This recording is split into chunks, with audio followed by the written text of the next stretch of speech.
All right, guys, here is where we left off in class. Again, my apologies for my internet just tanking there at the end of class. But we were starting to talk about polyatomic ions. And I said that polyatomic ions are many atoms bonded together that overall have a charge. And this is one of these things you just have to memorize them. There's no two ways around it. There are 13 of them that I care about. Just so you know, there's lots and lots and lots of polyatomic ions. But the ones for me personally that you have to memorize there's just 13 of them. If you're doing the homework and you come across one that is not on this list, feel free, obviously, look it up. But for my exams and stuff like that, it will just be limited to these three. So we're going to start with the cations that have a +1 charge. So one of them is NH4 that has a +1 charge. That is ammonium.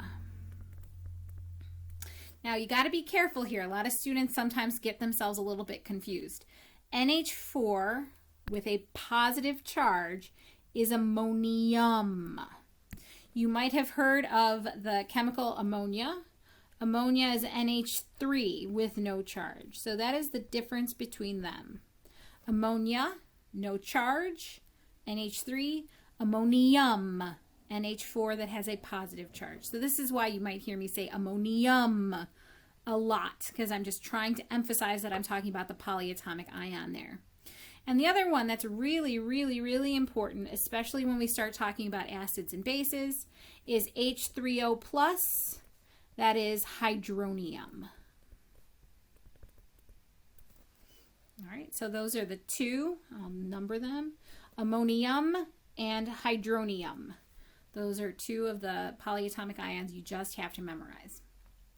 Next up, we'll do the anions that have a -1 charge.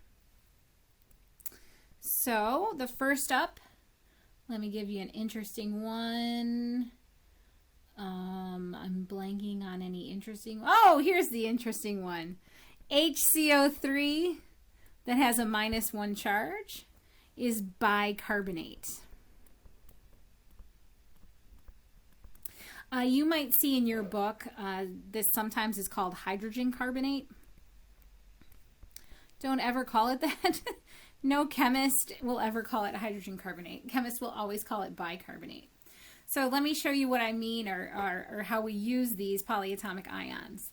The best example of bicarbonate that I can give you is NaHCO3. That's the chemical formula. The name for this compound is sodium bicarbonate.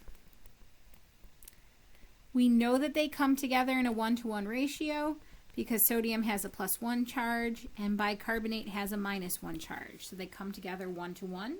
Sodium bicarbonate is the main component in baking soda. So when you make like baking soda biscuits or something along those lines, you're using sodium bicarbonate. What would the chemical, if we were in class, I would ask you this, but what would the chemical formula be if we had calcium bicarbonate?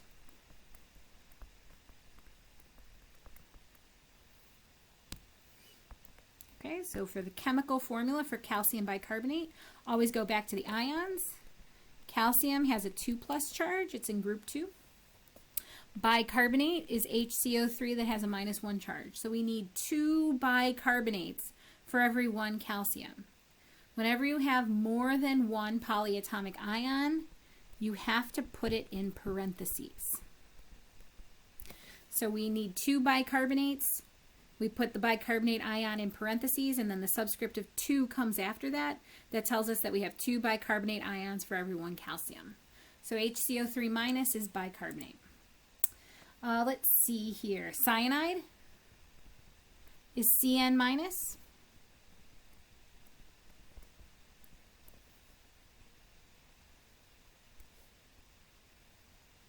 Interesting chemical that has cyanide in it is KCN. KCN is potassium cyanide.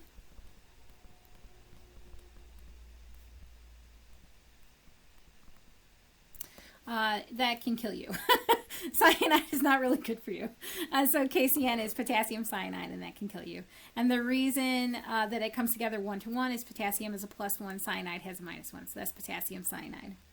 Let me get a pen here so I can make some marks, the ones that I've talked about. So I talked about bicarb and cyanide. Another cool one of my favorites, is MnO4. That has a -1 charge. That is permanganate.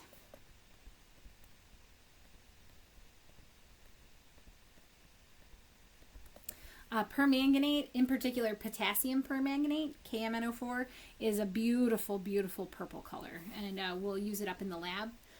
It's very pretty, so that's why I like it. Girly. Let's see. Next up, one that is used all the time is NO3 with a -1 charge. That is nitrate. So let's go practice that one. NO3- is nitrate. One of the most often used compounds in the chemical lab is iron 3 nitrates. So again, if we were in class right now, I would say, and I would pause and let you think about it for a little bit. What is the chemical formula for iron 3 nitrate? Iron 3 means we have iron with a +3 charge. Nitrate is NO3 with a -1 charge. We need 3 nitrates for every 1 iron. Whenever you have more than 1 polyatomic ion, it goes in parentheses. So FeNO33 is iron 3 nitrate. Nitrates are used in like the preserving of meat. So like hot dogs, if you look at packages of hot dogs, you will see that they have a lot of nitrates. There's been a recent movement to try to go nitrate free because it's not clear how nitrates interact in the body. So that's nitrates. Next up, really also important for acid and base chemistry is OH that has a -1 charge. That is hydroxide. Really important for acid-base chemistry. And I really want to point something out. So first off, I would ask you, what is the name for MgOH2?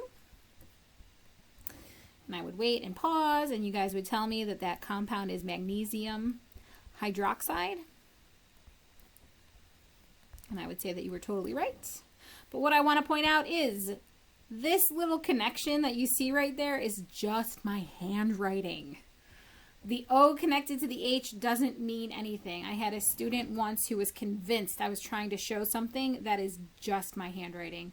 So I try really hard not to do it, but I still do because it's just handwriting. That is the same thing as saying MgOH2. So don't think that that little connection means anything. All right. Hydroxide nitrates. One more of the -1 anion. So this is number 8 that you have to memorize. It's a tough one. It's CH3CO2-, and that is the acetate ion. That's also going to be more important second semester when we do a lot of stuff with acetic acid. Acetic acid is the main component that makes vinegar sour. When you take off an H from acetic acid, you remove the proton, it becomes acetate. All right, that is all the -1 anions. Let's go on to the -2 anions. And the first one I'll give you, I love how this ended up next to each other, is CO3 2-. CO3 2- is carbonate.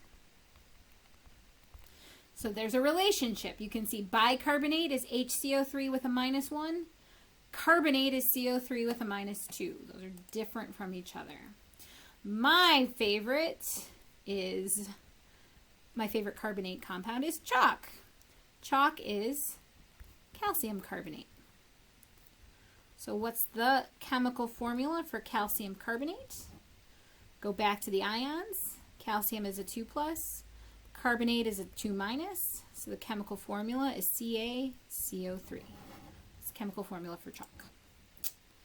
That's Something I am kind of grateful for here with remote teaching. I don't actually inhale chalk like all the time.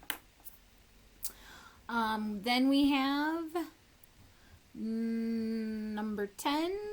We'll do sulfate. SO4 2- is sulfate.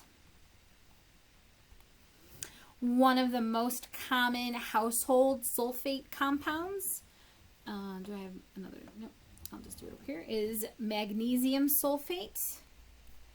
Heptahydrate, we'll talk about what that means later. That's a hydrated ionic compound, but that is actually Epsom salts. So if you've ever taken a bath because you've had sore muscles in Epsom salts, you're taking a bath in magnesium sulfate.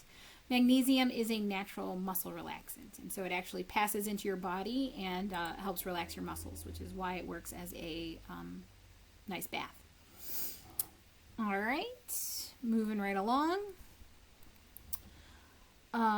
We have Cr2O7, 2-. That is dichromate. Not to be confused with number 12, CrO4 2-, which is just chromate. Okay, so you can see they're again related to each other. Dichromate, Cr2O7 2-, chromate, CrO4 2-. And that is the last of the 2-. We have just one more. Just one more is the anions with a -3 charge, and that is phosphates.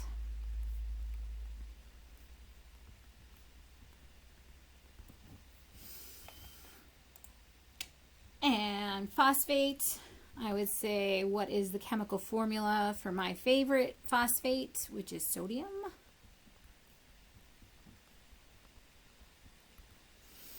Sodium phosphate, go back to the ions. Sodium has a +1 charge. Phosphate is PO4 3-, so we need 3 sodiums for every 1 phosphate. So Na3PO4. All right, this is your introduction to the polyatomics. I'm going to go and make a second video for the rest of the material from this class.